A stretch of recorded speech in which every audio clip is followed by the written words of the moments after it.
기독교는 어떻게 살아남았고 무엇을 잃었을까요? 기독교는 인류 역사상 가장 널리 퍼진 종교입니다. 수천 년 동안 수많은 제국과 문명을 거치며 다양한 문화와 철학, 사상과 맞물렸고 지금도 전 세계 수많은 이들의 삶 속에 깊이 자리하고 있습니다. 그렇다면 기독교는 왜 이토록 오랫동안 영향력을 유지할 수 있었을까요? 많은 이들은 그 이유를 진리라고 말합니다. 기독교가 말하는 하나님은 유일하고 절대적인 존재이며 그분의 말씀은 시간이 흘러도 변하지 않는 진리이기에 사람들이 믿음을 거두지 않는다는 것이죠. 하지만 진리란 과연 변하지 않는 것일까요? 그렇다면 기독교는 정말 한결같은 진리 위에 서 있었을까요? 기독교는 수많은 시대적 변화를 겪어왔습니다. 초기에는 로마 제국의 박해를 받는 소수 종교였지만 중세에는 국가 권력과 결합한 거대한 종교가 되었고 종교 개혁을 통해 내부로부터 붕괴되기도 했습니다. 어떤 관점에서는 완전히 새로운 종교가 탄생했다고 해도 과언이 아닙니다. 기독교는 플라톤과 아리스토텔레스의 철학을 받아들이며 교리를 확장했고 천동설을 주장하던 시대에는 과학자 갈릴레이를 종교 재판에 세웠지만 수백 년이 지난 후 바티칸은 그 재판이 잘못되었음을 공식적으로 인정했습니다. 즉, 천동설을 주장했던 교회가 지동설을 받아들이는 종교로 변화한 것입니다. 오늘날에도 기독교는 여전히 변화하고 있습니다.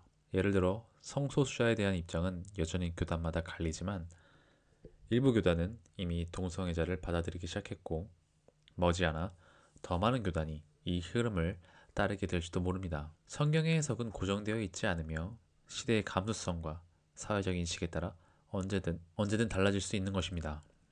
기독교는 변했기 때문에 살아남았습니다. 절대적 교리를 고수한 것이 아니라 해석을 바꾸고 입장을 유연하게 조절하며 자신을 다시 설계해 온 것입니다. 그런데 진리라는 것이 변해도 되는 것일까요? 신은 변하지 않는다고 말합니다. 하나님의 뜻은 영원하며 그 말씀이 바로 진리라고 하죠. 하지만 그 하나님의 뜻은 시대마다 다르게 해석되어 왔습니다.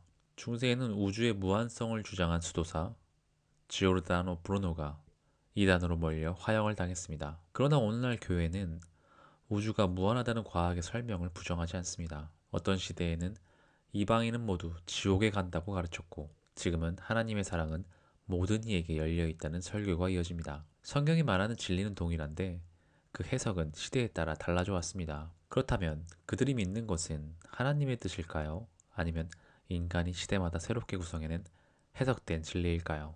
신앙은 시대에 맞게 변화할 수 있다고 생각합니다. 신앙이 현실과 단절되어 있으면 사람들에게 의미를 주기 어렵기 때문입니다. 하지만 그 변화가 가능하려면 먼저 절대 진리를 알고 있다는 착각에서 벗어나야 합니다. 기독교인들은 종종 하나님의 뜻은 알 수 없다고 말하면서도 마치 그것을 아는 것처럼 행동합니다.